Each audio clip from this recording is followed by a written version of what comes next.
Hello, I'm Andrew Jupin. Eric Siska. Chris Gabin. And we hate movies.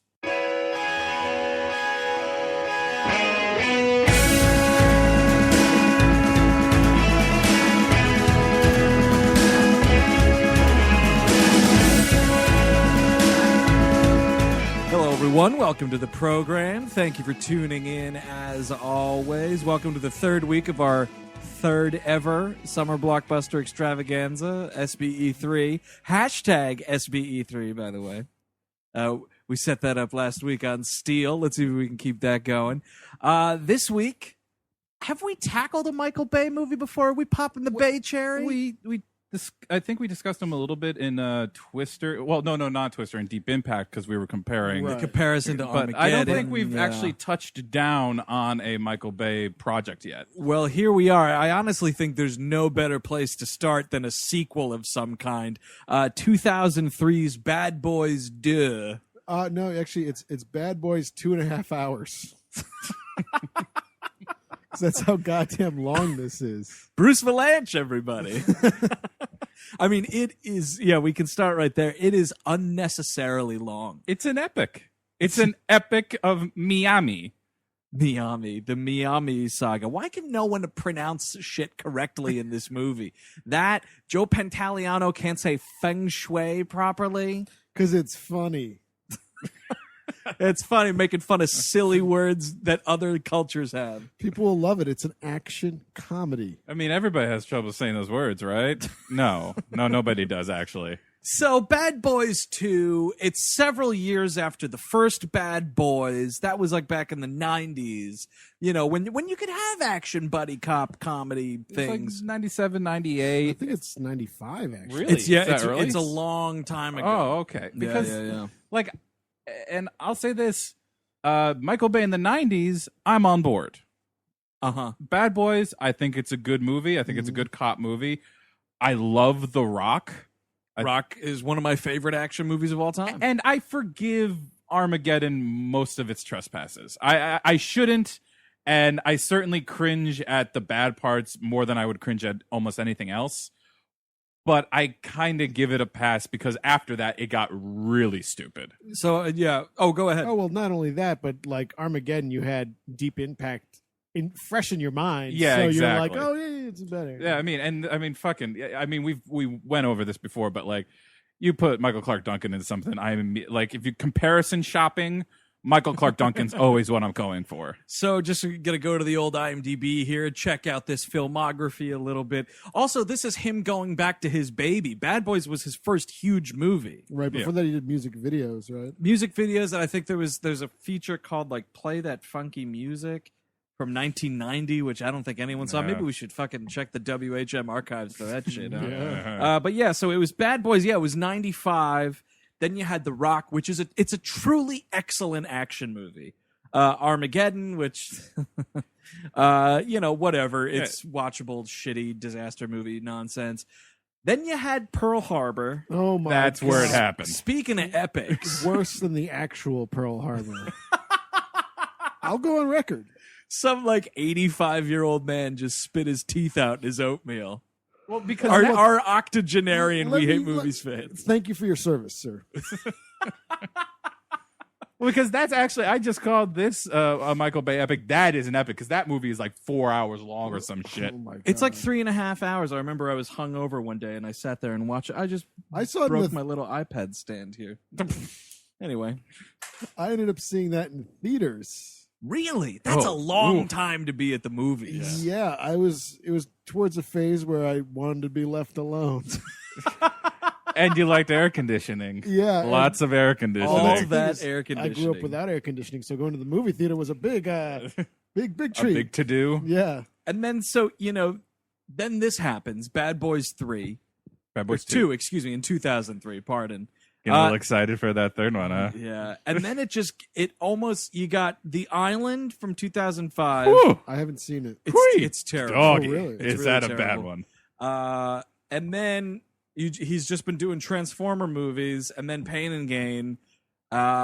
And then there's more Transformers on the way. And more I Bad guess Boys on we're the doing way. another Bad Boys. He's also obviously a big producer. I'm not going to read his whole fucking filmography. Well, here. you definitely shouldn't. I'm actually kind of pissed that I haven't seen Pain and Gain for this because I hear such good things. I've heard really positive things I've heard about Pain and bad Gain. things. Oh, too. really? Oh, good. All right. Yeah. So I think it's, not all hope is lost. Yeah, it may be bad. It may not. But I know you guys were defending Bad Boys a little bit earlier, but I never saw Bad Boys, and I never saw Bad Boys 2 until now. And I've been doing these rewatch things. Like I watched all those Maniac Cop movies for the first time. Right. Get a feel of the franchise. Yeah, I'm like, I need to know where we're going. Yeah.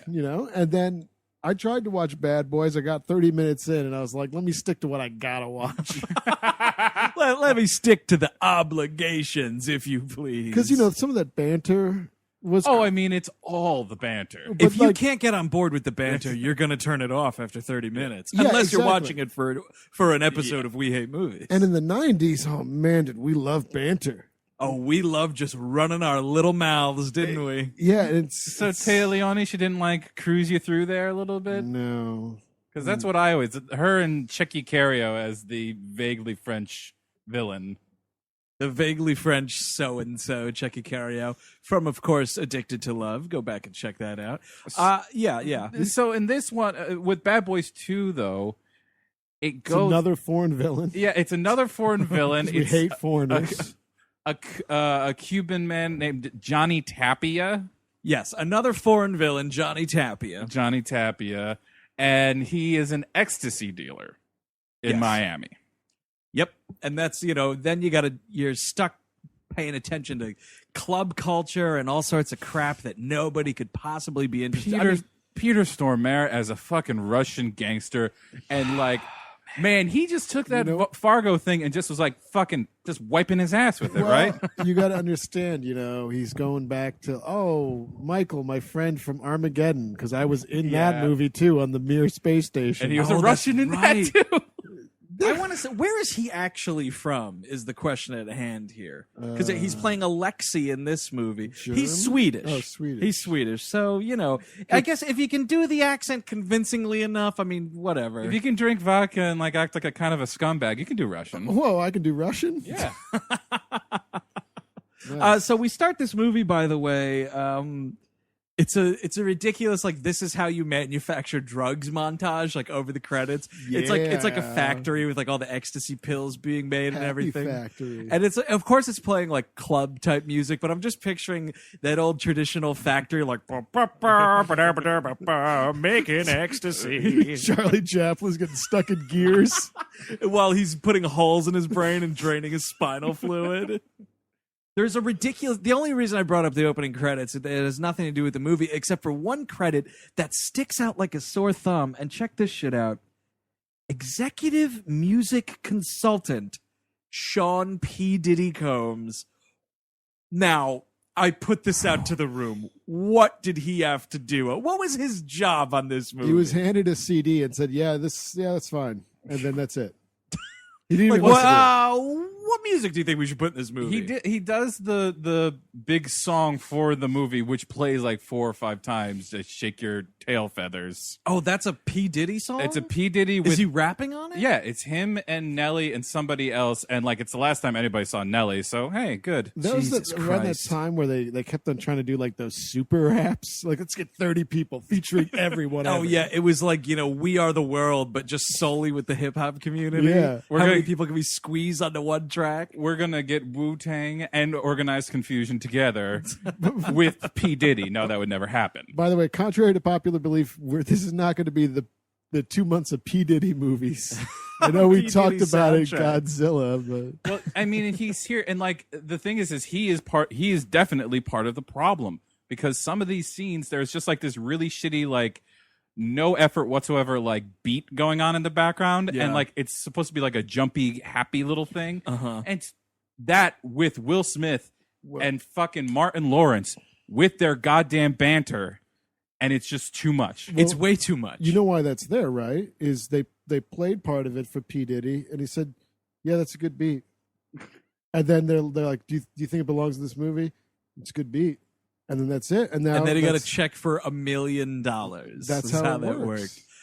So this movie starts off with a little bit of a drug deal. We see how the system is going down. We got coffins that's bringing money and drugs all over the place in, this poor city of Miami.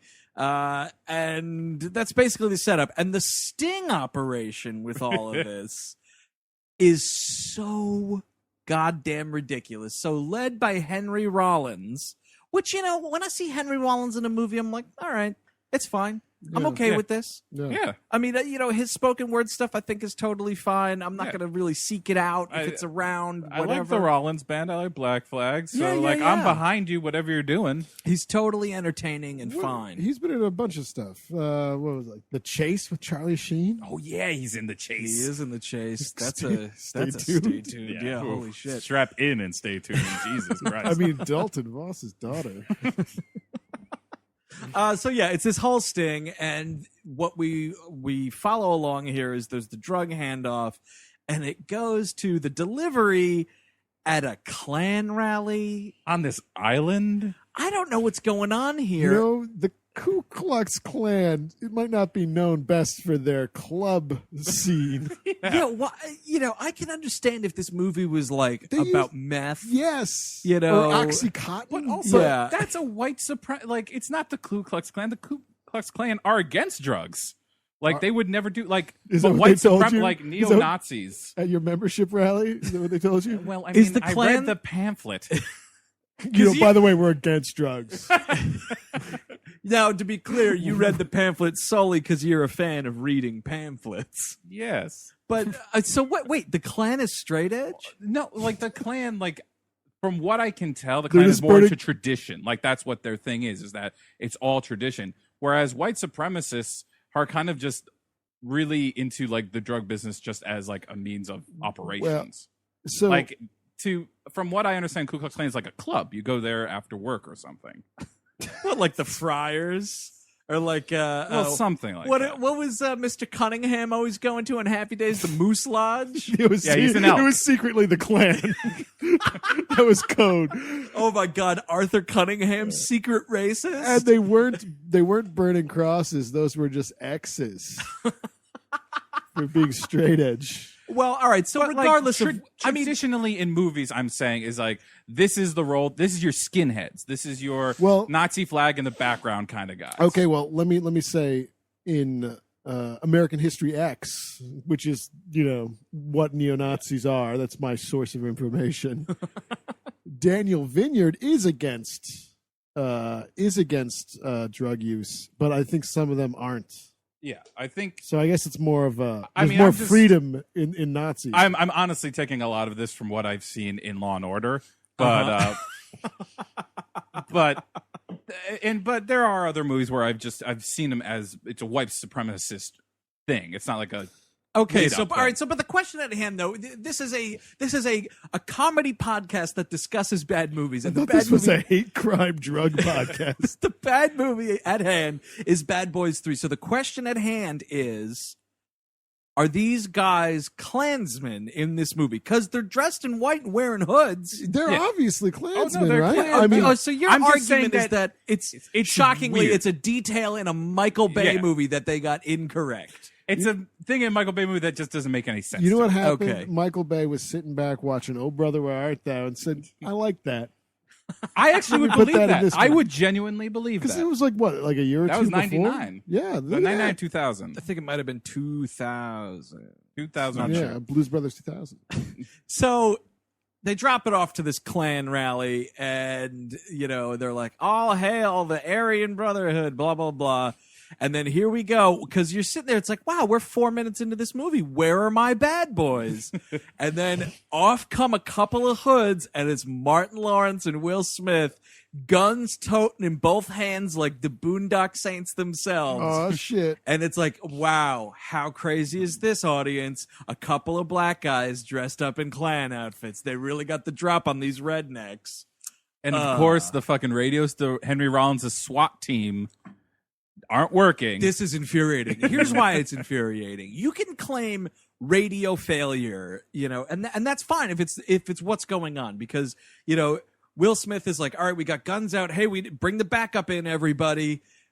Radio failure happens. Okay, that's acceptable. If these guys didn't have a dude with binoculars with a clear line of sight of what's going on, like, this guy can clearly see Will Smith and Martin Lawrence have their guns out, and he's like, I can't get a read on what's going on. Looks like they're doing something cool. Here's what's going on. The only 2 black guys at this Klan rally have pulled their guns out, which means your cops that you sent in there, who you know to be black, are in some sort of situation. Get your fucking ass in there and help out. No, it's like, good. I hate their banter. Let them die. Henry Rollins is like, no, hang back. If this goes south, we can finally be rid of all that annoying banter. I mean, they sing the theme song from the show Cops And every day. Lo and behold, to be all cocky while they got their guns on these Klansmen, they start singing Bad Boys. What assholes. I'm sorry. They're such big, fat, puckered assholes in this movie. You just pray for their death at every turn. You really do. It's just, and it's the same fucking thing in each goddamn scene that it happens in. It's like, oh, Will Smith, you're too crazy. No, Martin Lawrence, you gotta stop being spiritual. No, Will Smith, you gotta stop being crazy. Like, that's it. And it just escalates. And of course, it turns into a huge chaotic mess. Yep. Martin Lawrence gets shot in the ass. Shot in the ass in one of the couple, maybe 2 or 3 times in this film. You have the bullet coming out of the gun, and we follow the CG slow motion bullet to its target. Oh, God. I don't know if this movie started that trend. But I think The Matrix might have started that trend. Yeah, oh, yeah. I guess you're right. I guess it's sort of just a bullet time type of thing. But then what's great about this is that bullet goes through Martin Lawrence's ass. That bullet's all covered with ass blood. Then it goes into this other guy's face. Yeah, that guy's got ass blood all over his face. But you know what the good news is? He doesn't care because he's extremely dead. Because another thing in this movie, by the way, and I get it, like, they're supposed to be like ragtag cops and whatnot, and all these action movies, you know, Bruce Willis is killing people left and right and Die Hard and whatever. Will Smith in this movie loves killing people. Because there's several times where he's like, hey, Martin Lawrence, why didn't you kill that guy? And Martin Lawrence is like, because I'm a human being. Like, I'm an officer of the law. Of course I'm not going to just murder people. He's a renegade vigilante. He is. Under the police's protection. He's lost all soul. Yeah. There's nothing. So they have the discussion after the raid on the Klan rally's gone down. They realize the bust is, a bust. They only found 2 bags of X. They thought this was going to be the big score kind of a thing. Will Smith's informant gave him the wrong info. So they're just arguing. And again, we keep saying banter, by the way. Banter is like, wow, these guys have some quick back and forth banter. They're being pretty witty. These motherfuckers just argue with each other. Yeah. Like, it's just petty arguing, bickering, if you will. Yeah, bickering is so the they're word. just yelling back and forth, and really the only sort of reference to the first movie comes right here, where he's like, Martin Lawrence is explaining how he's been seeing the shrink and it's helping him, you know, and he's getting kind of spiritual and learning how to control his anger and blah blah blah. That's great. And Will Smith mentions, you know, oh yeah, I've been going to a shrink too. The captain made me after I shot all those people at the airport. That's the first movie. But the difference is, like, Martin Lawrence is seeing this, like, nebbishy shrink, whatever, and you cut to Will Smith just getting sucked off by this Sofia Vergara is here for fucking him. Is it Sofia Vergara? No, I'm not. I'm kidding. Like, Jesus. It's a Latin beauty. Yeah, it's a Latin dude. I think that's what you're saying, right? I mean, it's bizarre because this woman is dressed pretty much like a stripper, sucking him off in this office, and I'm like, I don't know if I would go. Like, what is this, Hollywood upstairs psychiatry office? Like, it doesn't look like the most legit establishment. I think he's just getting blown by a very professional prostitute. And I mean, right. he's always talking about how he has that trust fund. Maybe he sets these up. Maybe this is his fetish. Oh, just getting, like, blown by professionals? Like, he rents out an entire office and, like, has it tastefully decorated. Puts a couple Sigmund Freud books around. This is the only way I can do it. And I'm going to call you doctor. So then we cut to, you know, who is the source of, you know, this ecstasy. And this is where Peter Stormare comes in. He's a club owner. And it is this ridiculous, like, bacchanal of, like, people just, like, fuck dancing and licking these pills off each other. I mean, ecstasy culture is not something I have any interest in solely because of all the social awkwardness that comes along. I mean, these people are licking each other's fucking tongues and like, oh yeah, let me just get in here. Nobody is not wearing a two-piece. The whole place is just bathing suits and like, and the dudes are the same way. They're just like in these cut up things. It's ridiculous. Yeah. And then one of them gets killed. One of them he starts just overdosed, ODing, right? And actually, this is a big problem with this movie is I think compared to the actor who is the actual villain here, who we'll get to later, but Peter Stormare, I think, is a pretty good actor. He's a good character actor. He's good at what he does. And in the beginning of this movie, you know, this dude starts ODing in the club and he's on the phone and he's like, oh, I have to go. Some motherfucker thinks he can die in my club. And instead of just like getting this dude medical attention, they fucking throw him out in the alley to die. And I was like, wow, that's some cold shit. This guy's going to make a great villain. Oh, what's that? Oh, he's just some like third tier thug and some other like Cuban guy's going to be like the main villain of this movie. All right. Yeah, he turns out to kind of be like the comic relief eventually. Oh, when he comes back in this movie at the end, he's a flat out cartoon character. It is like, you know, it's like Yahoo Serious. Not Yahoo Serious. Who am I thinking of? Yahoo Serious. No. The Russian comic there. Yakov Smirnoff. Yeah, it's like that kind of like cartoon Russian nonsense. Like he gets out of a car and like throws a bottle of vodka at a street sign, and you're just like, all right, you're just one step away from the arm folded kick dancing. Like, but he is in a way a really big villain because for him a nonchalant day is just like. Throwing someone to die in an alley. But that's what my point is exactly, though. Like, that dude does something that cold. Yeah. He's your villain of the movie. I don't need this other fucking crazy dude. Just make Peter Stormare this rich, drug-pushing millionaire kind of a thing. But we just deal with this Cuban guy later on. They'd rather him just be a goofball. And the Cuban guy is just like Johnny Tapia's the real deal here. He really fucks shit up. So, yes. But before even that stuff happens, we have to deal with fucking this subplot involving Will Smith, Mike Lowry, and Martin Lawrence's sister, Gabrielle Union. Right. So in comes Gabrielle Union, and she's playing Sid. Sydney, Martin Lawrence's sister, who I don't believe they even mentioned in the first movie, right? Oh, no, absolutely not. This is a completely new creation. No. And, you know, she's there, and, you know, she works for the DEA, but as far as they know, she's just this paper pusher. She's coming over for a barbecue at this mansion that Martin Lawrence owns. I don't know how. He's on the take. This is amazing because actually my note, I have a note written down that says mansion because I got the same guy. I'm dead serious. You can look at it right there. It is on the water. It's like 2 stories. It's humongous. There's no way, like, unless Teresa Randall like runs Whole Foods, there's no way that this place can like be a cop's salary. It's ridiculous. No, and not at all. the thing that makes no sense is he has this gorgeous ass house, right? And he's bitching about this $3,900 shit ass above ground pool that they have. And he's like, you know, sitting in this thing, and his kids are like, Daddy, this pool's a piece of shit. And he's like, this pool cost me $3,900. You know, and it's like, so you're complaining about that, but the McMansion that you have to pay all this property tax on, like, how's that balancing out? Is literally everything? Are you like, maybe he's house poor, I guess. Is, no, you know, he's got to be crooked, man. I don't know if he's on the take or if he's like doing some other busts that he's not like reporting, just offing people and taking that money, probably taking the drugs and selling them at the clubs. But why would you buy a shitty pool? Because I already bought the house. But so he probably didn't have enough, and he's like, it's like you got to keep up with the Joneses. You need a pool. Everyone's got a pool. Do you think it's maybe one of those like Lethal Weapon 4 situations where we don't hear it, but like Teresa Randall, who plays Martin Lawrence's wife, she's writing like romance novels under a presumed name. Isn't that just a frustrating reveal in that sequel? Her real name is Jessica Fletcher. She's the popular murder she wrote.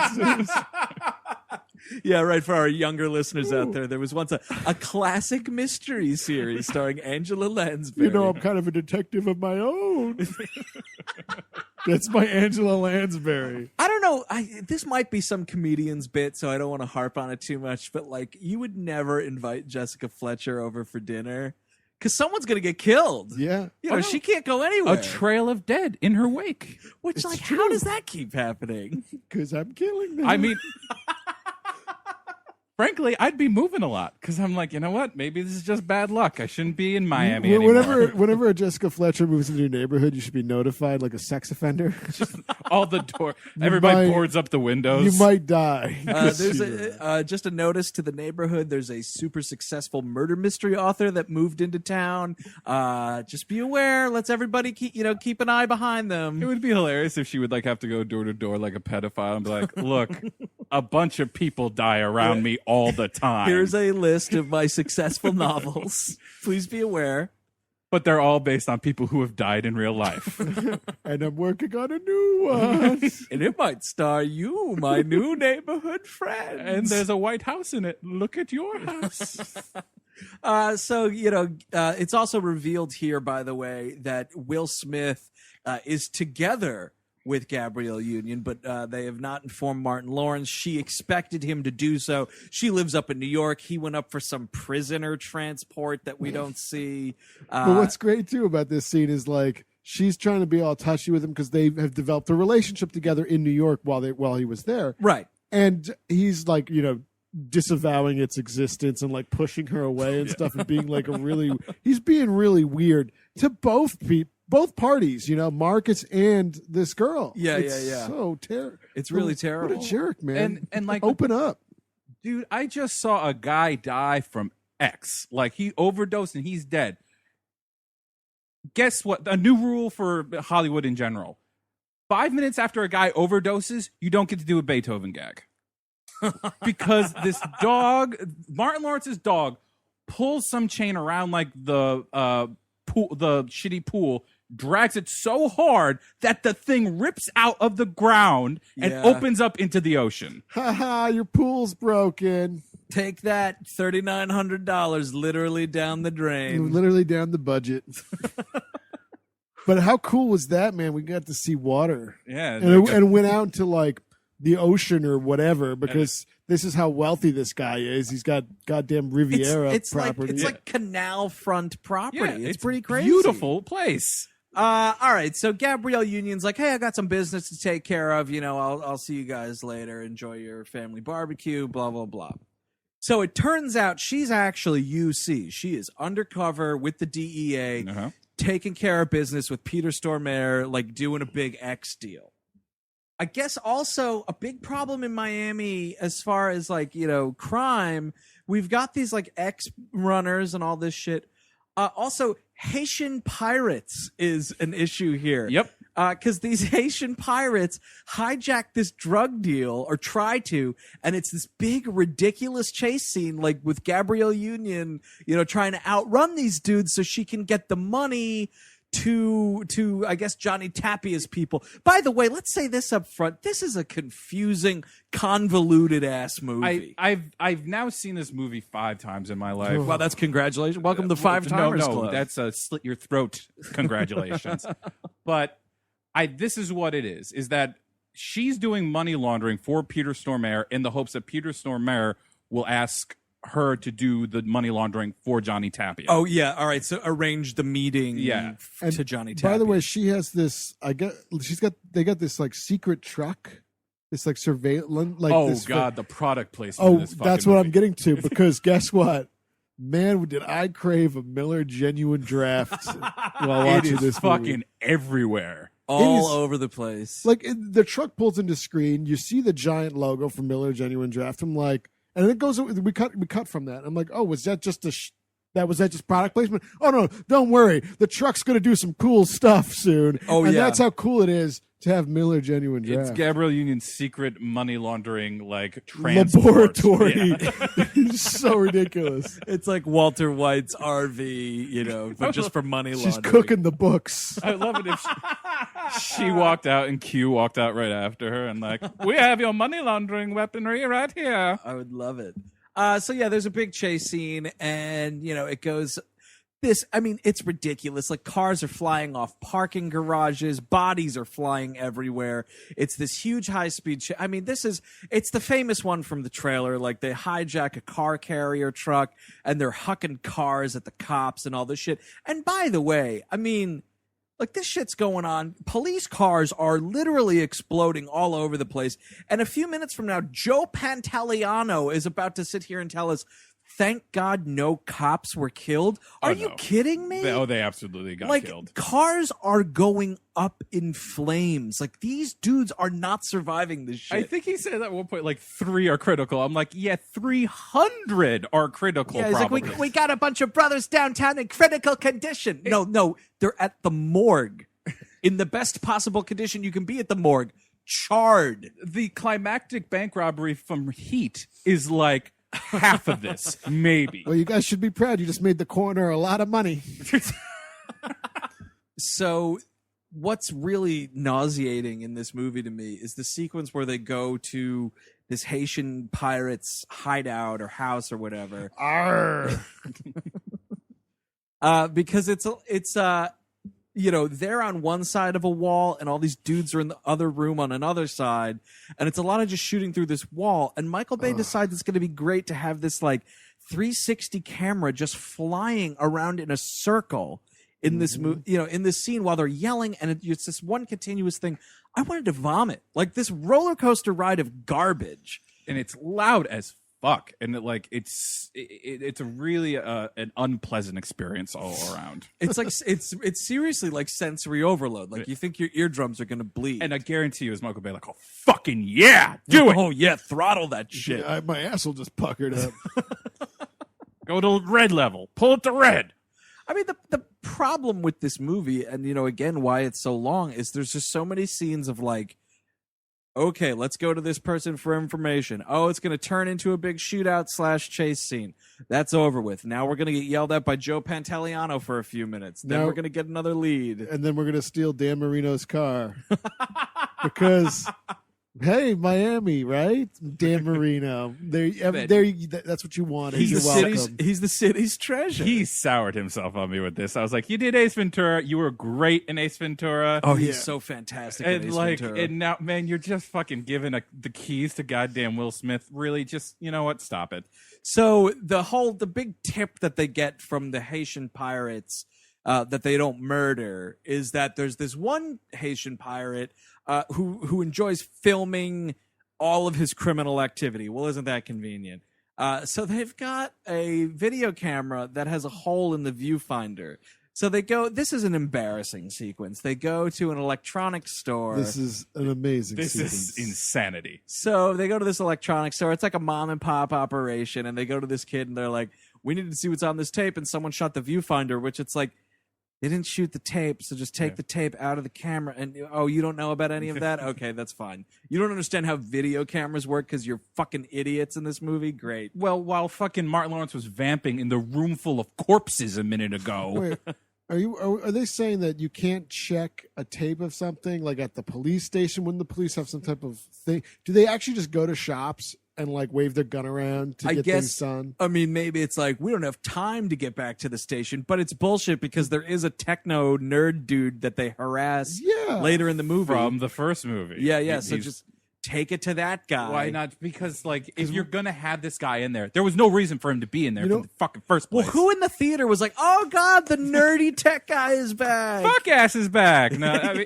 like, and it is that kind of situation where, like, who gives a shit? It's like you could have had another scene with that guy, but instead, the point of having this badge is so I could put it in someone's face and tell them what to do. Exactly. So they go into this place, and they're watching this on the monitor, and it's like, oh, here's a dude, people are like, smoking weed and whatever. Oh, okay, here's a picture of a boat or something. I don't know what clue they get here. Oh, right, the funeral home. Oh, that funeral home's owned by Johnny Tapia's mother. Oh, that's a nice clue. Okay, cut to, oh my God, this woman's getting fucked on camera, and it turns into this sex tape. And then the most implausible thing of all time is the kid is like, oh, all right, well, listen, my dad owns this store. I better turn this off. He would find this inappropriate.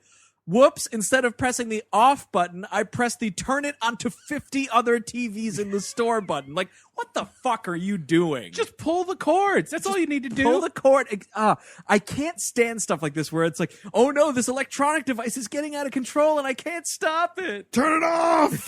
Turn it off! So this woman's just getting railed on this camera and like all these people are like, what is going on? This woman gets offended. Like, all these old people are yelling at this kid, and the dad comes up like, what the fuck's going on in my store? And blah, blah, My blah. goddamn store. Like, it's But then stress. he can't get this thing turned off. And it's like these two guys who are supposed to be like electronic salesmen can't turn off this tape. Oh, he turns it off, and he turns it to Martin Lawrence and Will Smith in the like special camera room where like they have a showcase room, I guess, for the different cameras. And they're having this dialogue. Like, this is not so much bickering as just Martin Lawrence fucking debasing himself. Oh, absolutely debasing himself. And, you know, it's one of those things where it's like, you know what this movie needs? A clever misunderstanding. Because the whole thing is like, Martin Lawrence says, you know, oh, ever since you shot me in the ass, like, my ass still kind of hurts from what you did to it, but yeah, I can't get erections anymore. And all these people, of course, it's being broadcast to the entire store. And it's just like 50 goddamn gay jokes. Just And it's right just in a row. So terrible. 50 of a total of 89,762 that are in this fucking movie. And how many of them are good? You know, like if you're gonna do this joke, do it well. Just find like one if you want to make a joke. Don't of some half-ass a gay joke. And there's even a cut to a gay couple watching this thing and, Yes. and like being like, that man is pouring his heart out. Oh, he's such an asshole. Yeah, because like Martin Lawrence is saying all this stuff, it's being taken out of context, and then Will Smith is being like, I don't want to hear about your broken dick and all this shit. Like, put this all in your shut the fuck up box and throw it in the river. You know, he's being like classic prick, you know, Mike Lowry in this movie. Just riff. Yeah, just go with it. And so all these people are just horrified. And then they get out and like, there's this like, you know, big husky woman who's like getting all their face like, you sick motherfuckers, get the fuck out. And it's like, oh, so now we've had all these horrible gay jokes. There's a couple of gay stereotypes over there. And then this woman hates gay people. It's like, get your fucking disgusting ass out of this store. And you're just like, oh my God, can we end this ignorant ass scene as quickly as possible? And just for good measure, the little kid asking, what's the direction? oh yeah, just so there's one God. last Just joke. that little button on top the Hollywood screenwriter had to put in there. Like, yeah, this, you know what? This doesn't vilify gay people enough yet. Isn't this from the pen of Ron Shelton? Who or what is Ron I think Ron Shelton? Shelton is the guy who did like The Contender and all that. Ron Shelton and Jerry Stahl wrote the screenplay. Am I wrong in that Ron Shelton is the... Well, Ron Shelton, let's see. Bad Cobb. Boys 2, Hollywood Homicide, Play It to the Bone, Tin Cup, Great White Hype, Cobb, Blue Chips. We were just talking about Blue Chips last week. White Man Can't Jump. Oh, Blaze, Bull Durham, The Best of Times, and Under Fire. Wow, this guy wrote a lot of good movies. Yeah. So he wrote Bad Boys 3 or 2. Wow, I really want this third fucking movie to come out. Jesus. From the pen of Ron Shelton comes this guy who has done nothing but good comedies. And that's kind of the problem. And it's always kind of the problem with Michael Bay movies in general, is that like you want to be both a really like for a good word, bawdy humor. Yeah. On top of this crazy ass action, like gross action stuff. And the mashup just makes it like feel super long, super awkward, and none of it hits. Almost none of the humor hits. Well, to be fair, like he might not have even written this scene at all. You know, because in Hollywood they'll replace people, they'll get people to punch it up. Director has actors input. You know, it gets mutated. I mean, and especially Frank this Miller scene. did a pass on this. Is what you're saying? Yeah. Yeah. There ain't enough terrorist jokes in this. And this is a post 9/11 movie, so you bet there's fucking dirty terrorist jokes to be We're told. gonna go back to the original terrorists, Cubans. Cuba, the world's original terrorist state. Yeah, they almost had a nuclear missile stored there once. When you pop me from behind, I think you damaged some nerves. Okay. So they determine that they get a name of a boat off of some of this garbage. So it's like, oh, all right. I remember that boat. That's from when we busted those rednecks. Let's get Michael Shannon in this movie, who I did not know at the time it was Michael Shannon. I saw this movie twice in theaters when it came out. You know, and it was before Michael Shannon is Michael Shannon now, you know. Well, this is fresh off Kangaroo Jack. Yeah, totally. Man, oh man, Kangaroo Jack. Couldn't even watch it. Watch the first 10 minutes. Turn it right off. It was sitting in my Netflix queue for so long. I'm like, one day I have to watch this for the show. And it just never happened. That's what I tried to do, and I couldn't. It was like 10, 15 minutes. Turned it right the fuck off. I don't even think I got to Kangaroo Jack. I think I got to Kangaroo Jack, and that's when I left. Oh, the talking kangaroos here. Stop. Oh, Jar Jar Binks the movie? So they go on a stakeout with Michael Shannon, and it's the two of them, Michael Shannon and Gabrielle Union's there too. And, you know, it's this whole thing. You know, she's sort of in with Johnny Tapia now, and they're trying to make this bust or whatever. And this is where all the emotions get laid out on the table, because I have to take these characters seriously for some reason. And, you know, this is where it's revealed to Martin Lawrence, you know, that the two of them have this relationship. Martin Lawrence gets all sorts of upset, you know, because earlier in the film, he accuses Will Smith of, like, you know, trying to be controlling with his family because, you know, Mike Lowry doesn't have one. And he's like, oh, great. And now you're fucking my sister. So, okay, perfect. You really just want to take over my family. That's fine. You know, they just have this big fight. For good reason. Like, Martin Lawrence, like, they try to make this an even thing where, like, Martin Lawrence is more, like, weird asides and, like, kind of strange way of expressing himself. In the spiritual, the woo-saw bullshit. Oh, woo-saw. Holy shit. Who gives a fuck? But, like, he is so clearly the better person. Yeah. In every scene. Hands down. And so in this scene, like, he's just like, look, I'm done with you. I'm getting transferred. Fuck this. Yep. And so then we find out where the trade is happening. There's some sort of trade going down. I don't know. There's It's too around much in this movie. They're really, I mean, this is around the time. This is what I want to mention. There's two annoying things that happen right in a row here. So we're about to start car chase number 7042, and they're like, "Oh man, we don't have a car for some reason. Let's commandeer this car." Hilarious Michael Bay cameo, and Michael Bay's driving a shitty car. The everybody, old fisherman's cap. yeah, he's got the on. big old bucket hat on. He looks like man. that old fucker from The Walking Dead. Dale? Dale, Yeah. yes, thank you. So then they're like, that car's not good enough, the one Michael Bay's driving. Let's take the one that Dan Marino is taking for a test drive. And you're just like, Jesus fucking Christ. Please, can we just get to it? Whatever it is, Yeah. can we just fucking get? Can you stop? Can we not have a discussion, like a Tarantino-esque discussion in every action you make? Can you just walk into a house? You know what? No. and I need a car that's fly enough so I can drive. Got to be it. Jag or better. I can't be seen in that. It's like, hey, by the way, Will Smith, if you did take the shitty car that Michael Bay's character was driving, it's called being inconspicuous. Like, there's multiple times in this movie where he rolls up next to these criminals driving down the street, and they look at him, and then notice it's two dudes who they may have seen before driving a flashy car, and then Will Smith being like, oh no, they somehow made us. Well, of course they made you, you fucking idiot. You're driving a goddamn Dodge fucking Viper. Like, you're driving these beautiful fucking Yeah, cars. it's like they pull up like a neon orange Lamborghini with flamethrowers on it and being like, no, I don't notice this. They're like so much worse than James Bond with that shit.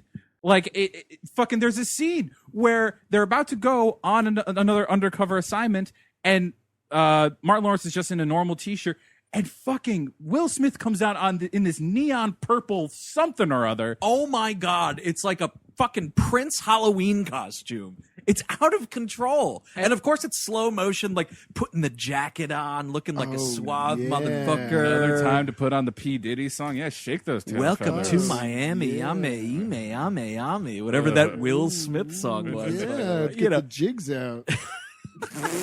Getting them jigs. That's jiggy with it. Ah, Na na na na na na na. I believe is. I like my way better. Well, then you're just talking about like Irish step dance or something. Yes. Which I would love to see Will Smith attempt, by the way. Speaking of Will Smith dancing, quick side note here. I don't want to lose track of talking about the shitty movie. Have you guys seen Will Smith and Jaden Smith on the Graham Norton show? No. Oh, I did not. it's fucking awesome because it's the two of them and they're plugging that After Earth nonsense, whatever. But Graham Norton and Will Smith are talking about something, and he's like, Will Smith is like, oh, last time I was on your show, I rapped or I did something, and he's like, oh, I thought I could do you one better. So him and Jaden get up, and Nice. out comes DJ Jazzy Jeff, and he does the fucking Fresh Prince rap, right? And then Alfonso Ribeiro comes out, and they do Tom Jones, and they're doing the fucking Carlton dance. It is fantastic. Like, say what you want about After Earth, whatever. I still haven't seen it, but like, it is a fantastic piece of television. Hilariously, also, other guests on the program, presumably promoting Hangover 3, is Ed Helm? no, the stud. Bradley Cooper. Yeah, promoting Hangover 3 is Bradley Cooper, and then Heather Graham is there. And while Will Smith is doing the Fresh Prince rap, Heather Graham is ridiculously dancing. Like, dance like no one's watching Heather Graham. Like, it is redonkulous. By herself? No, well, because like they're, he's doing the rap and everybody's like having a good time. Yeah. But she is just like eyes closed, fucking dancing her soul away. Oh, she's probably like on something. She could have been fucked up. Yeah, I don't know. No, She might yeah, have been the drunk. X had kicked in. Yeah, there's a little something from the set of Bad Boys too. Let's take a little. So anyway, it's on YouTube. Totally recommend checking that out. It's a nice little. It's one of those things where you're like, yeah, there is evil in the world, but there's also this video. Unless they're doing summertime, I'm not interested. Oh, a purist. I see. So by the way, so this is like, they realize this funeral parlor's involved. So like they're chasing this truck and all these fucking bodies are flying out. Will Smith's just driving over like 6 heads. It's disgusting. Ha ha. That's the reaction the audience was supposed to have. And also, like, dude, you know what I like out of a hero, Chris? what? When they desecrate corpses. Yeah, that's always the one you want to go for. I wish Superman, you know what? I hope when Man of Steel comes out next week, he desecrates a couple of corpses. And if he forgets to desecrate one of them, I want him to fly around the earth and then make sure he desecrates that body. Oh no, I forgot to desecrate that corpse. Whoosh, whoosh, whoosh, whoosh. Time travel, desecrate. Okay, we're caught up to speed. Not only am I going to kill you, I'm going to fuck with your He body. just like puts General Zod's like corpse in a dog park and it's just like, have at it. Go to town, boys. all these super dogs come out and eat his That would Zod be body. if He takes his dick out first, though, right? if Man of Steel ends that way, I forgive Sucker Punch. Wow. If that's how that ends, I forgive Sucker Punch. The But that's like the only way I forgive Sucker Punch. With regard to whether or not I've seen Sucker Punch, by the way, to quote our friend Steve Sadak, still happy, by the way. Yep, I just I- never you saw are that dancing fucking- on sunshine. You guys both saw it? I saw it. I was inebriated. I don't remember Nice. a lot of it, but I remember it being very hurtful. It's such a bad movie that it hurts. It's like when you're a kid and you first get your shot and you're just like, I don't want to look at it. I don't want to look at it. Ow! So they get in trouble with Joe Pantoliano again. Martin Lawrence is fucking furious at this point. This is actually my favorite scene in the movie because he's like, do you know what happens every time just a body falls onto the street?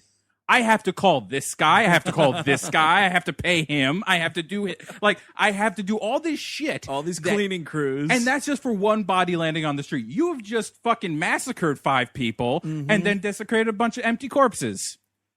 But he doesn't care because he's just trying to get this Johnny Tapia, and Joey Pants just does not understand.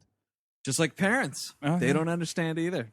He would be Fresh Prince. Yeah. off the force. Oh, Oh, yeah. And you know what's funny is you expect in movies like this some form of like, turn over your badge. I need your weapon. Not once is that even brought up as like a possibility. Just don't do it again. Here's an Uzi. Here's an Uzi and $100,000 car. So this is where Martin Lawrence is like, I'm sick and tired of your shit. FYI, I already signed my transfer papers. After we nail Johnny Tapia, fuck you, this is over with. And you're like, oh no, is this the end of the Bad Boys? Oh, yes. Is this the end of the Bad Boys? Thank God. But so then we have to have another Martin Lawrence at home scene. Will Smith comes in, and it's Martin Lawrence's daughter's big night. She's going on her first date, and we need to get in some threatening a 16-year-old boy with 15. rape. Oh, 15. Oh, yeah. Excuse me. 15. It's even younger. With the threat of rape is in this movie. So Or getting shot. Well, So- they're yeah. sizing this guy up, and they're like, you could take out my daughter, busting his balls a little bit. well, which- yeah, they're putting on a real but show then here. they really take it too far. Well, Martin Lawrence is like, he opens the door like, what the fuck do you want? And you're like, all right, this is where this is going to go. All right, it's very, humor filled, just busting this kid's balls. Then Will Smith comes out brandishing a firearm and an open bottle of liquor. Saying he just got released from prison. You ever made love to a man? No. You want to? And you're just like, why are you going to fuck this kid? And then they're just like, are you a virgin? Oh, yeah. He's like, yeah. Oh, yeah. Then Martin Lawrence is like, you can stay that way. No fucking tonight and all this shit. And I was like, oh, my God. I want to see the next scene where this kid and this girl get in the car. He's like, your uncle just threatened to rape me. Hey, is that guy over a lot, or is he staying there? Is he gonna be here when we get back? And I mean, I appreciate this kind of a scene. It's so over the top, though. Like, I remember one time, me and my brother and my father were sitting there. We were watching a Ranger game, right? And this fella comes a calling for my younger sister, right? So this asshat comes in the house. Motherfucker makes the mistake of going, a hockey game? Why are you watching this? My father turns around and goes, because it's my house. And this dude shut the fuck right up. Classic my dad. That is completely legitimate, and that should happen. And you know what? My dad didn't put a gun in this kid's face and threaten to fuck him. Yeah. Also, he didn't threaten him with rape? No. It's such a missed opportunity. I heard that's funny, according to Bad Boys 2. It's like you've got alcohol, you're threatening to rape this kid, and you've got a loaded weapon in this kid's face, and the way Will Smith's holding this gun, the finger's on the trigger. I was waiting for that Pulp Fiction moment. Oh my God, if you shot Martin in the head, like, this would be, one, a completely better movie and a completely different movie. Oh, yeah. Then the rest of the movie is them trying to get away with murder. Or Will Smith on death row. No, in this movie, like in any other movie, you're right. Yes, in this movie, right. It would just be him sitting down with Joe Pantoliano and him just like woo-sawing and like, Woo-saw, I can't believe you shot this kid right in the head. Yeah, what would really happen, you're right, in this movie, Will Smith would throw a couple ecstasy pills on his fucking bladdered out head, what was left of the head, and then it would just be swept under the rug because that's what the law is. Yo, Captain, he was dealing drugs. There's one. Johnny Tapia did that.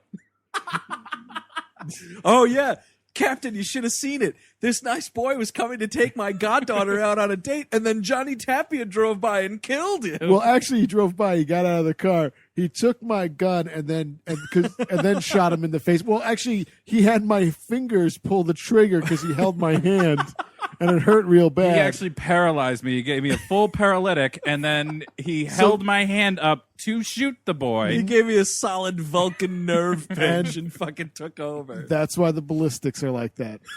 That's why. There's also an interesting thing here that I want to note. This movie obviously shot on location in the city of Miami.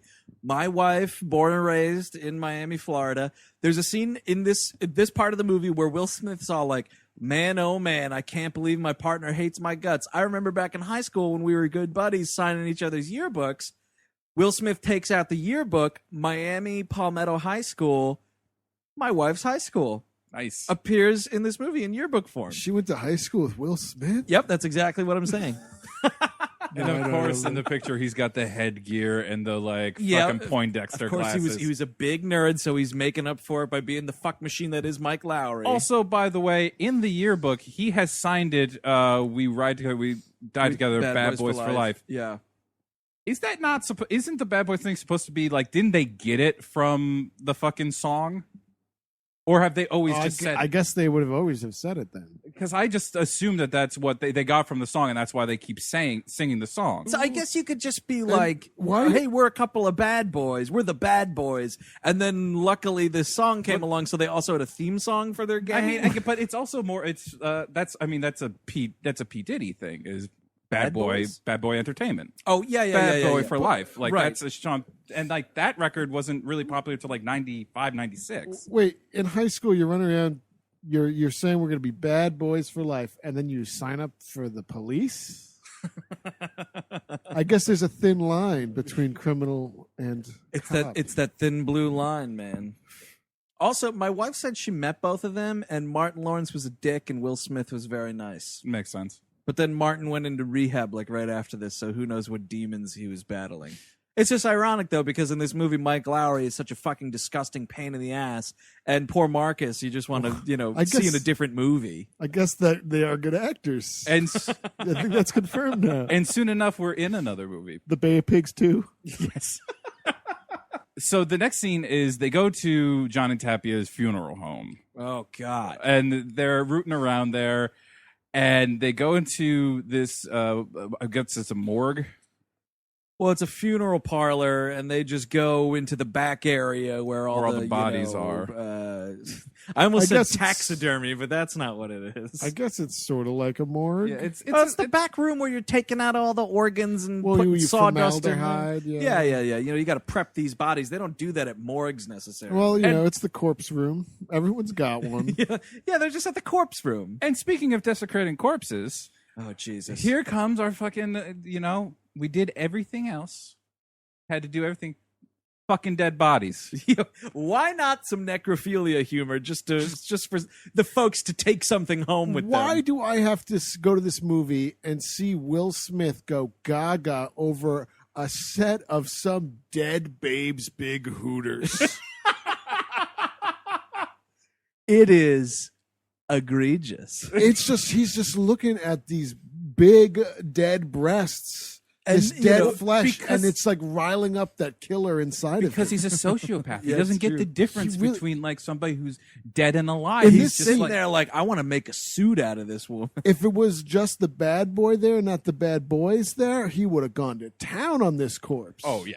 I don't know if there's an actual like Will Smith damn, which is featured quite a bit in this movie. He's looking at it so long that Marcus has to tell him to stop. Yeah, it's a real get a good look Costanza right here. He's like, Yeah. he's like, are you serious right now? Get yourself together. What? I'm They're just- nice. Yeah, exactly. Nice People- titties. What?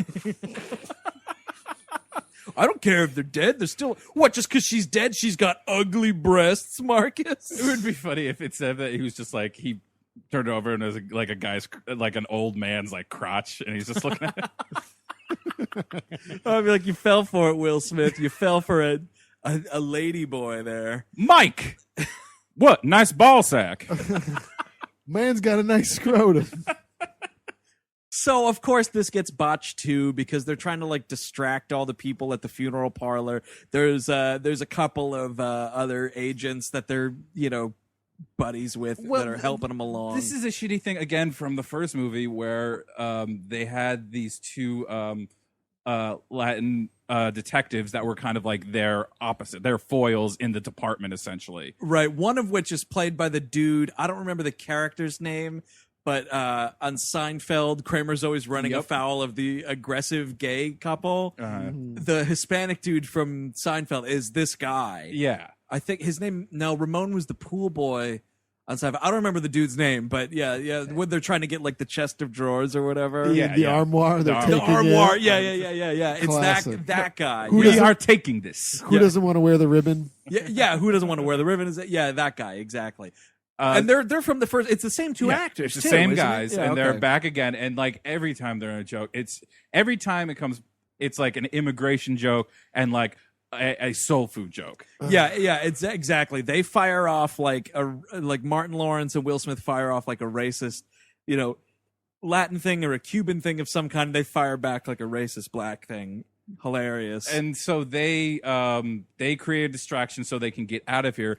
But while they were in there, two things happen. First, they find out that all the ecstasies are being packed into emptied out dead bodies. Correct. Second, and more importantly, which transports us into the other movie, fucking Martin Lawrence accidentally 2 ecstasy pills get dropped into a glass of water he's drinking. Yes. And he just downs them. Somehow he didn't feel 2 fucking pills going down your throat. It's so stupid. Keep in mind that if you're going to do ecstasy, it was probably stored in a dead corpse.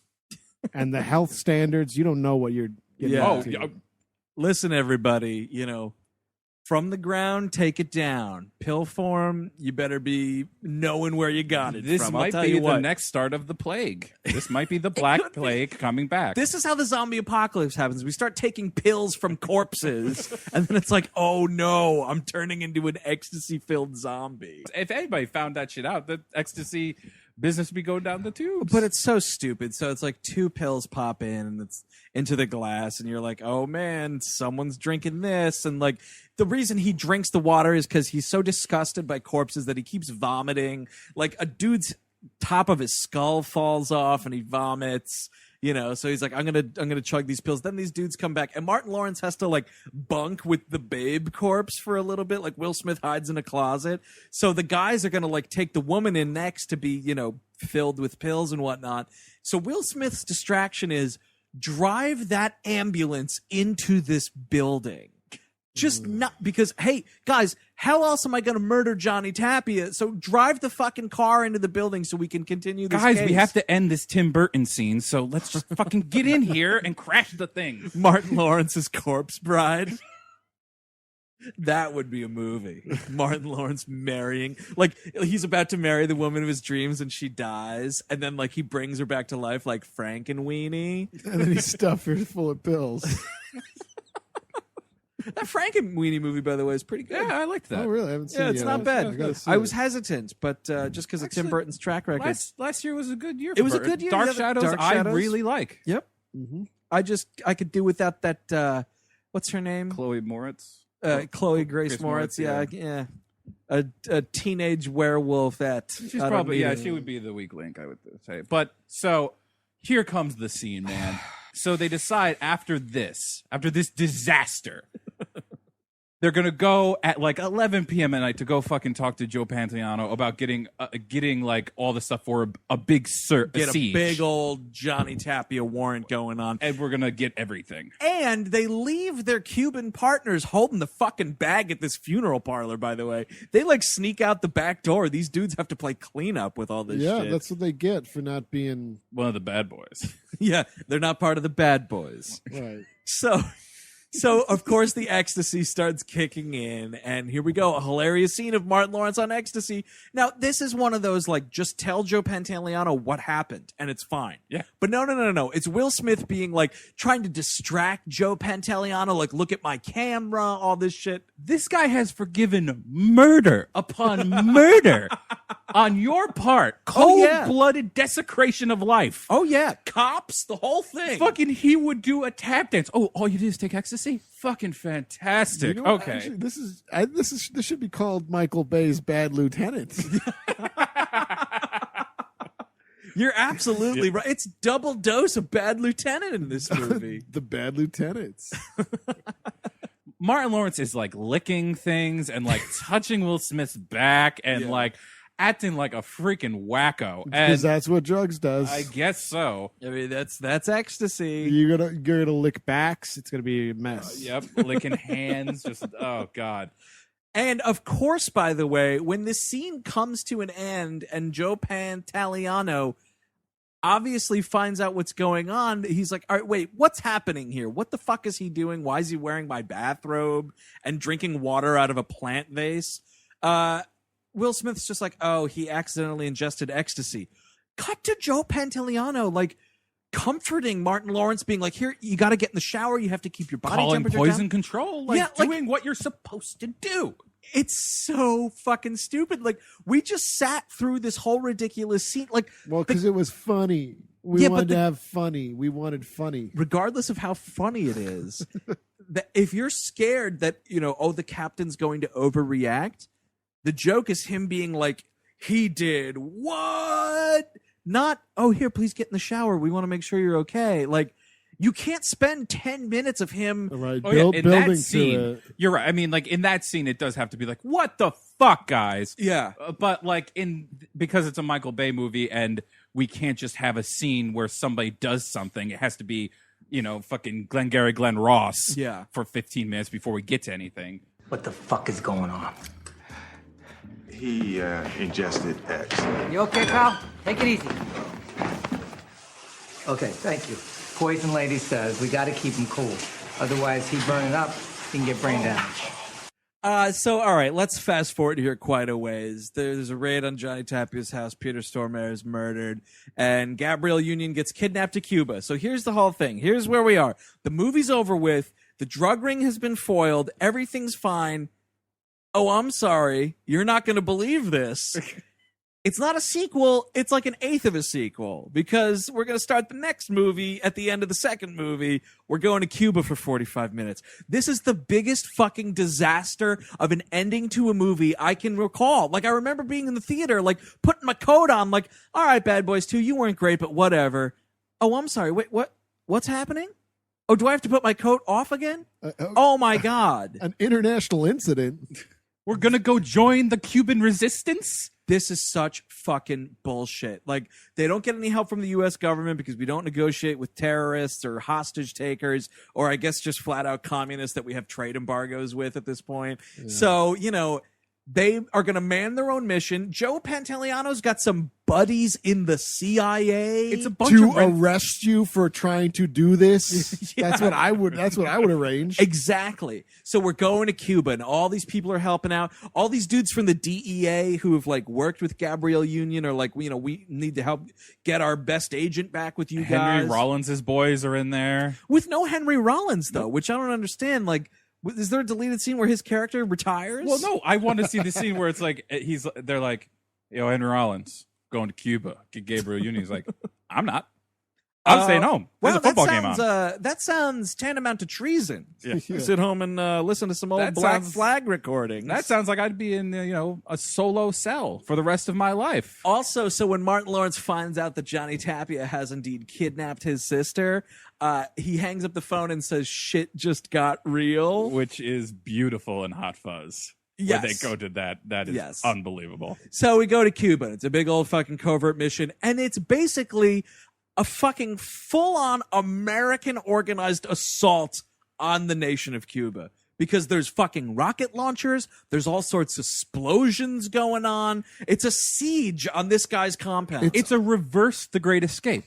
They tunnel their way into his compound. They're using like iguanas and cats to set off motion detectors. It's ridiculous. It is fucking Dr. Seuss's Raid on Cuba. It's so stupid. It's like, it reminded me of the end of Commando because you just like, you got these two guys killing thousands of people. Yeah. Like they're blowing up this building. They're shooting soldiers. That's what's crazy is at one point, one of the CIA dudes or whoever is like, hey, everybody, the Cuban military is here. And I'm like, oh, well, this just got really horrible. And then I guess we should probably leave. They just start murdering soldiers. I tell you why, because some guy had the random throwaway line like, oh, Tapia uses it for his own private military. Oh, yeah. Oh, that's the crazy thing is, according to this movie, Johnny Tapia's drug organization is funneling money to Fidel Castro himself. With my cigar. You thought I was gone. I'm back for all of you. Like, what the fuck That's communism. Everyone should need to try to work hard at a menial job like being a police officer so that you can get a Lamborghini like the rest of us. And a fucking mansion on the fucking water. What this false hopes of capitalism that are shoved into this movie. It's just disgusting propaganda. It honestly really is. It's also written by people who don't understand what's going on in Cuba. Wow, I mean, but yeah, you know. But, you know, the super privileged. Yeah, I mean, you know, Will Smith is the exception to this because it's already set up. He's got a trust fund. But I mean, again, like to go back to Martin Lawrence's house, like just work really hard and you can have sports cars and a great house and whatever. It's like these dudes are on a city cop salary. I don't care that it's the extravagant city of Miami. You're still a city cop. You're getting paid diddly dick just like all the other cops in this country. I mean, you know, I'm not saying you can't own a home. No. Just not this home. Yeah, the home from the first movie is like a kind of normal house. Do they fucking like strike it big at the end of that movie? I haven't seen it in a while. I don't think they get promoted. And I mean, if they did, I mean, well, it kind of would play into this movie. Like if these guys were allowed to fucking get promoted, but still, I don't think that happens. I think they're still just both detectives. Yeah, they're detectives in this movie still. So it makes no sense. This movie, obviously, this movie is just a fantasy. Yeah. So you know, obviously, they're going to drive the cool cars and look at the most hot dead women.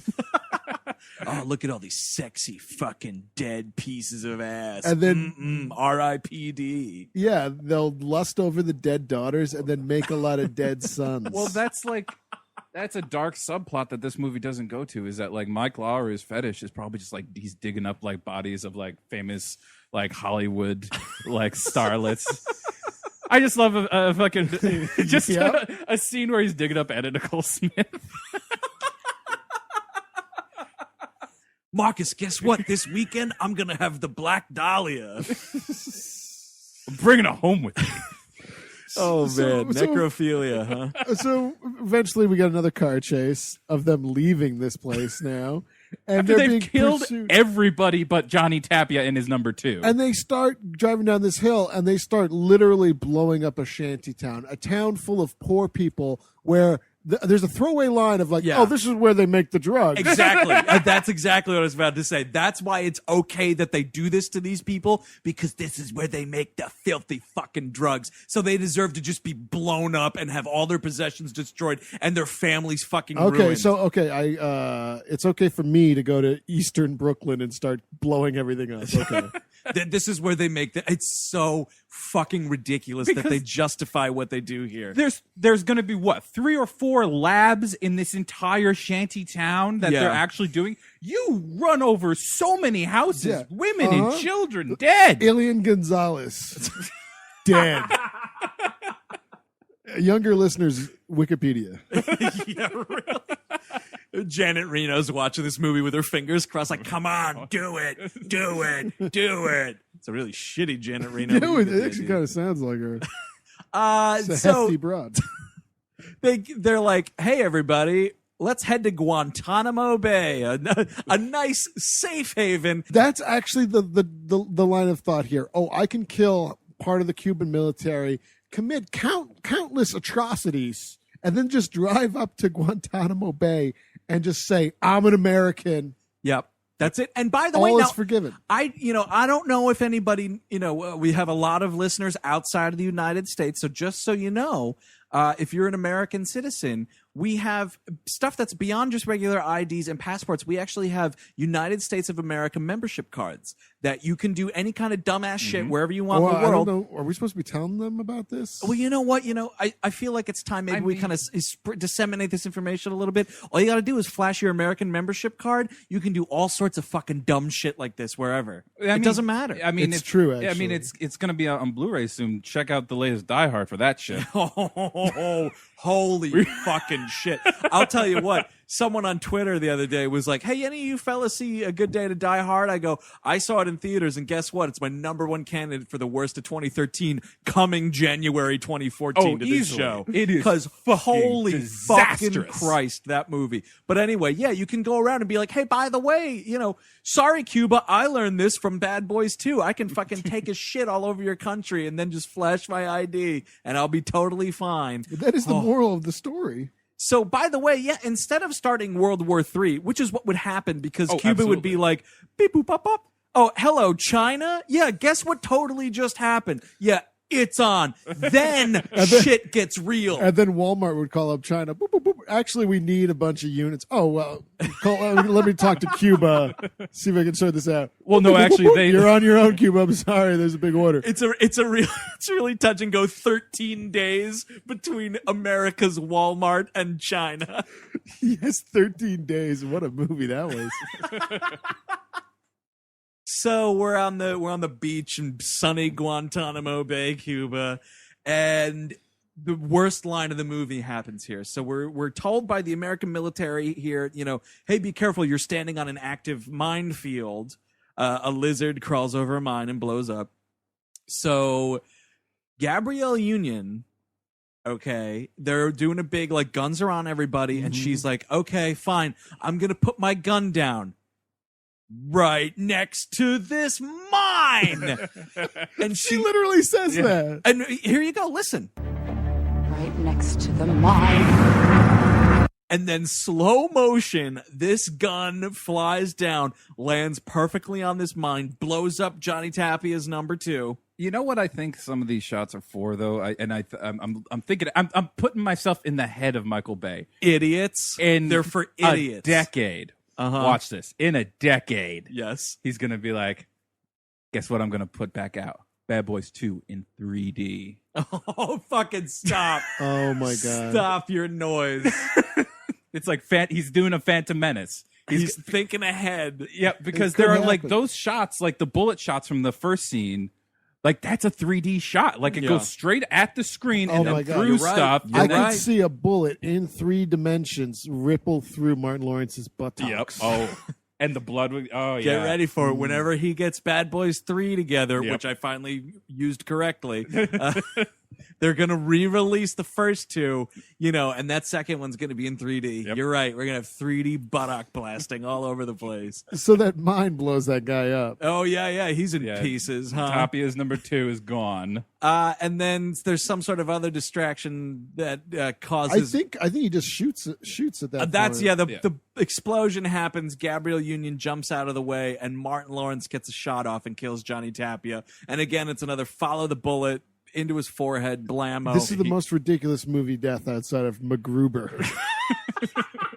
Because he gets shot in the back, he gets shot in the head. You get the whole exit wound. You get to see all that beautiful stuff, and then slow motion, of course, falling into the sand. of course, a little tribute to Sam Peckinpah. Oh, Right? yeah, Five- I'm sure that's what why. Michael Bay will tell you. 5 minutes later, he hits the ground. And he hits a mine, everyone, and then you get to see like part of his body explode, and it's all these little chunks everywhere and Oh stuff. yeah, it's just fucking pieces. Will Smith gets a death boner. Well, no, that's what's crazy is because finally, right, this whole movie, he's been like, you got to learn how to man up and kill somebody. There's a discussion they have where, Will Smith is like, well, what would you have done? You should have, killed that guy. And he's like, I would have shot him in the leg. And Will Smith's like disgusted to hear this. So this happens. And Will Smith says, like, that's how you shoot. Yeah, you fucking take a life. And that's exactly the fucking line from the end of the fucking first one. That's how you drive. Yep. From Yeah, now you're on, right, you you're right.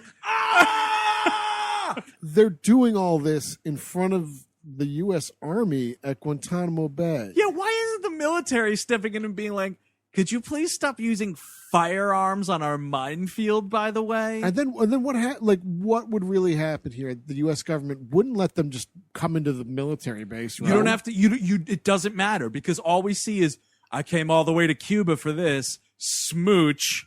And then we're just hanging out in Martin Lawrence's pool. And that's the end of the fucking What? movie. No, there should have been like they're just hanging. They're like congratulating themselves on all this death spree in Cuba, and then it's like the end of Blues Brothers, just like 1,000 military members with guns on them, and then that's it. Here's and then how- it's jailhouse rap. Nope. Yeah. No. God damn it, you beat me to it, but that's fantastic. No, it should be like the fucking end of goddamn Butch Cassidy to Sundance Kid, where the Cubans are just all around them, Oh, yeah. and they just all got the guns on them, and that's the realistic You know what? ending. Raindrops are falling on my head, fade to black, and then just a bunch Being of shot fucking to death gunfire. by the police army. That would have been good. I would have liked the movie way better if they had a Butch Cassidy Sundance Kid. I mean, how great is that? Is this the end of Bad Boys? Yeah, it is, because you hear all sorts of fucking gunfire go off. Because you just wrecked half a country.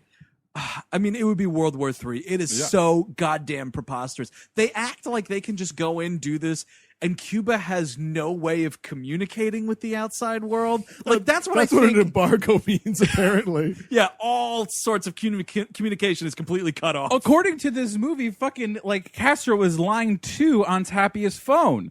Like, what do you need, Johnny?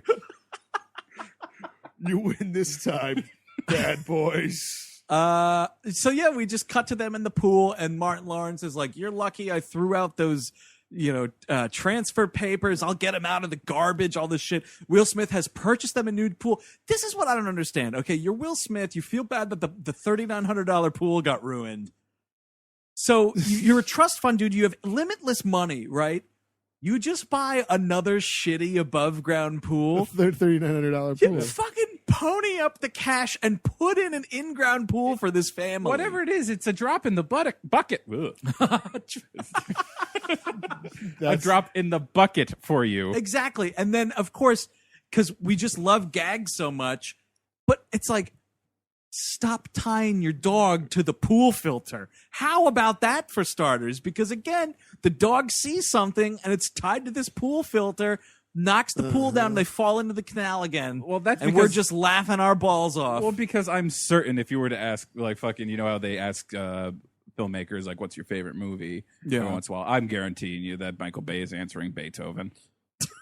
You think so? I'm certain of it. No, Beethoven's second. I think they needed a because movie to find themselves. he's a big Debbie Mazar fan, so he wants that Beethoven second.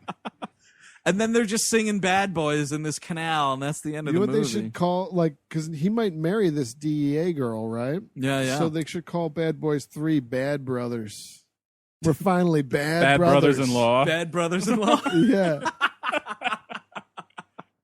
I mean, that's the end of the movie. I hope this third one's terrible. I don't even know when it's coming. I think it's like one of those, like, It's we might 2014, do I it. think. Are they definitely doing it, though? I mean, like, I think it's in I think script it's his level. next project, and like he usually only takes 2 years. Who, Michael Bay? Yeah, the last Transformers was 2 years ago, and Panagain's this year. Uh-huh. Would anybody recommend this movie? No. Just flat out, no? That's it for me. I mean, it's a really weak recommend. Like, but man, be in like a state, be like really on something, Corpse pills? yeah, even corpse pills. Be on corpse. Be on pills. Corpse X. Ooh, corpsey. But like, yeah, it's just so fucking crazy. And like, if you actually pay attention to it, what is going on here is so outlandishly nuts that I kind of have to give it. And I think it's by far out of all of his movies probably the craziest. And I approve of that. I mean, I mean, one movie, the world ended, or almost. Armageddon. But that's not even half as weird as fucking Well, I invading mean, Cuba. right. You're right. You're right. Trying to blow up an asteroid with a bunch of oil diggers is much more realistic. Yeah, you know, it wouldn't be if those oil diggers in outer space came across a very sexy dead woman that they stared at for a while. I can't get over that scene. I'm sorry. It's really disgusting. Yo, that moon rock looks like boobs. Let's have sex with it. Touch it. I don't know. I mean, I guess it's a light recommend for me. It's like oh, hey, this is on HBO on a Sunday afternoon and I'm hungover kind of a movie, because you don't have to pay attention to anything, and like all this high octane action you don't have to pay attention to. You can just kind of look and be like, eh. I mean, the thing about it is, like, we made fun of him a lot today because he's made a lot of bad movies. But again, Michael Bay made The Rock. The Rock is a classic action film. I have the shitty Criterion DVD because I like it that much. Like, go watch The Rock again. But I mean, I have the shitty original printing fucking DVD, the one that came out when all the first DVDs came out. Oh yeah, yeah. I mean, I have that version because I like it so much. The casting and the script were good. You know, I mean, Michael Bay is competent enough. I mean, the action sequences in this were fine. It's just they were ad nauseum. They just went on too far. Exactly. Yeah. I mean, no action movie has to be 2.5 hours. I'm sorry. Yeah, I mean, this is very much like like it's not a hangover movie like the Twister is, right? Because it's a little louder than that. So like a mild hangover. Yeah, actually, that's a good call about the volume. You can't be too hungover. You got to be more like just like that tired hangover, not like a dehydration headache. Maybe hangover. a stomach flu because of all the fucking camera movement. Oh yeah, you'll shit your pants. You'll go right out. So that's it. That's Bad Boys 2. We're going to roll on with our summer blockbuster extravaganza next week. Of course, still plenty of episodes on the way. This was only 3 of a bunch, so look forward to that. Until then, for more information about the show, if you want to get a hold of us, or more information about past episodes, check out the website, whmpodcast.com. Like us on Facebook. Follow us on Twitter. We are at WHM Podcast. Right into the mailbag, weallhatemovies at gmail.com. If you subscribe to the show in iTunes, rate and review there if you could. That would be appreciated by us. It helps increase the profile of this program in the iTunes store. You can also find us on Stitcher. You can download the Stitcher radio app and stream the most recent 5 episodes of the show on the go. So we'll see you next week. Until then, I'm Andrew Jupin. Eric Siska. Chris Cabin. Take it easy.